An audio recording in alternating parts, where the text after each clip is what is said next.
Confirmation hearings, not the snoozers, the big ones. One part spectacle, one part substance. And when those two commingle, sometimes clarity emerges. Today, Acting Attorney General Todd Blanche told senators deciding whether to confirm him as the nation's next Attorney General that President Trump's weaponization slush fund was dead in concept. When asked if legal paperwork had been filed to that effect, he said, well, no. But Blanche said he would support congressional efforts to bury the slush fund with legislative language. So, not dead yet. That clarified things. Blanche also had illuminating exchanges on pardons for January 6 violent felons. How many people were convicted of assaulting law enforcement officers on January 6th? I believe around 120, approximately, but I could be off a few more. You are. The answer is more than 200. And how many of those individuals had their sentences commuted or were pardoned by President Trump? President Trump either commuted or pardoned every defendant from the January 6 events. That's correct. And in this room right now and outside this room are Capitol Police officers protecting us in this hearing room. How many of them do you think might have friends or colleagues who were attacked by supporters of the president on January 6th? I don't know the numbers, but I'm sure many of the Capitol Police officers who are here today were working on January 6th or knew people who were. I'll just say that I consider it a shameful slap in the face of the men and women of law enforcement for those convicted of assaulting police officers to have been pardoned. I have a fair amount of experience with confirmation hearings, and it's been my experience that questions and answers, when succinct, can carve through a fair amount of clutter. Is President Trump, just as a simple matter of constitutional law, eligible to run for another term as president in 2028? I don't believe he is, no.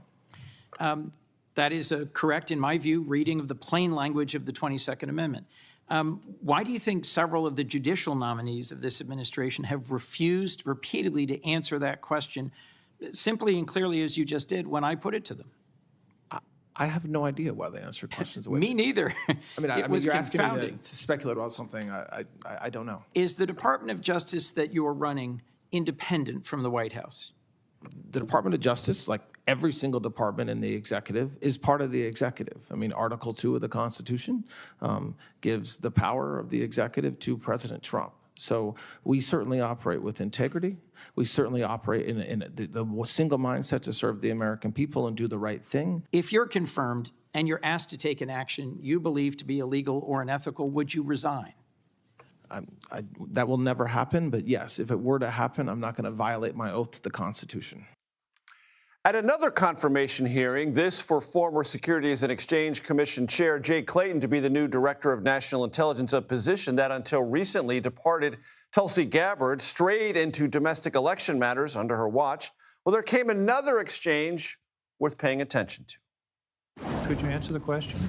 Who won the 2020 election? Pretty simple question. Yeah, I said My answer. No, I'm going to give you the same answer. The answer to the chairman was, he asked me if I was an election denier. I am not an election denier.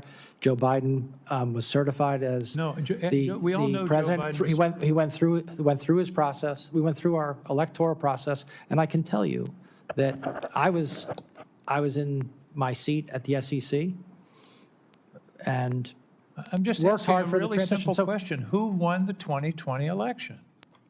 As I said to you, we went through our processes, and Joe Biden became the president of the United States. And that's not an answer to the question of who. I'm asking one more time. Okay. Who won the 2020 election? I'm not. This is like I'm here to talk about my qualifications. One of your qualifications is you told us you're going to tell the truth to power, and you won't answer a very simple question. I think I've answered it many times. You have not answered it. Okay. You have not answered it. Saying Joe Biden was certified is not an answer. That we are still litigating politically, the madness around the 2020 election, the denialism, the Capitol riot, the pardons, is unworthy of a great nation, and everyone knows it, except the president, who will not let it go. At least we learned something important today. If Blanche does become Attorney General, his plain reading of the Constitution absolutely forbids President Trump from seeking that third term he sometimes jokes about. Baby steps, America. Baby steps.